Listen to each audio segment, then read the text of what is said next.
Hi, it's Pastor Paul L. Anderson here at the Fountain of Raleigh Fellowship, where we believe God's blessings never stop flowing. It is Satisfaction Saturday. The satisfaction in knowing that God will promise to keep us, lead us, protect us, and guide us. We do hope and pray that as you're going into this July 4th holiday, that you'll do your very best to be safe and that you would have a wonderful time of celebration for the independence of this country. And may we all feel the freedoms and all the equality that God promised to give us one and give to us all. It is great being in the United States of America. It's the country in which we live. There's no other place I'd rather be or place to call home. It's great to visit other places. It's great to see the world, but there is no place like home. So please enjoy this powerful time of the freedoms that we have, and be careful if you ever decide to use any kind of fireworks. Use the proper supervision and the proper safety. Today, I want to ask that you please look with me at 2 Kings, the 4th chapter, verses 32 through 37. A very powerful story. This is the story that is told of Elisha, that great prophet of God. It picks up where God has already done a great miracle. This prophet Elisha, who was the understudy of Elijah, and when Elijah was called up to heaven, he prayed and asked God to give him a double portion. God did just that for him. He gave him a double portion. He has used him to do great miracles, and now he finds himself faced with another opportunity to show the hand of God being strong in his life. The text for today finds itself that there is a man and a woman who have been praying and asking God for a child. The prophet Elisha, as he would come into their area, he would stay with them. They decided to do something powerful for Elisha. They built him a room, an upper room at their home. So whenever he was there to visit, he stayed up there. He noticed that this couple was getting up in age but didn't have any children. And he promised them, he said, this time, a year from now, you will have a child. So we fast forward. They have a child. The child has gotten up to some age now. The child finds himself now being out with his father in the fields. While he's out in the fields, something interesting happens to him. His head begins to hurt. He tells his father, my head is hurting. And the father tells those who are working with him to take the boy back home and to let him be with his mother. The mother holds the boy. She has his head on her lap.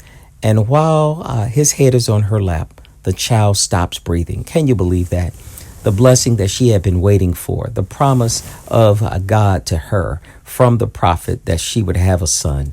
And this son is the gift of God. And now she finds herself in the dilemma. The gift from God is no longer breathing. How can this be? This begins to become a paradox for all of us, because we ask ourselves the question, how can God give us something and then it seems like it's slipping from our fingertips? This woman does not panic, but she remembers that there is a prophet who she knows can do great miracles, because she believes in the God of the prophet, not so much so the prophet himself. But the prophet Elisha has proven himself to be a true prophet, a true man of God, one who hears from God and one who conveys God's message to his people. So the woman goes and finds the prophet. She takes the child whom they had been blessed with, puts the child in the upper room where the prophet would stay when he would come and visit, lays him on the prophet's bed. The boy is not breathing. His body is lifeless, has lifelessness in it. But she believes that God can still do a miracle.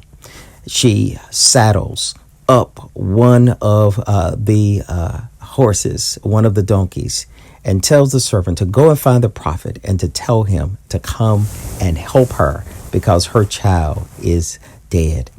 But she says to the prophet, which is so amazing, when he says, what is wrong? Is everything okay?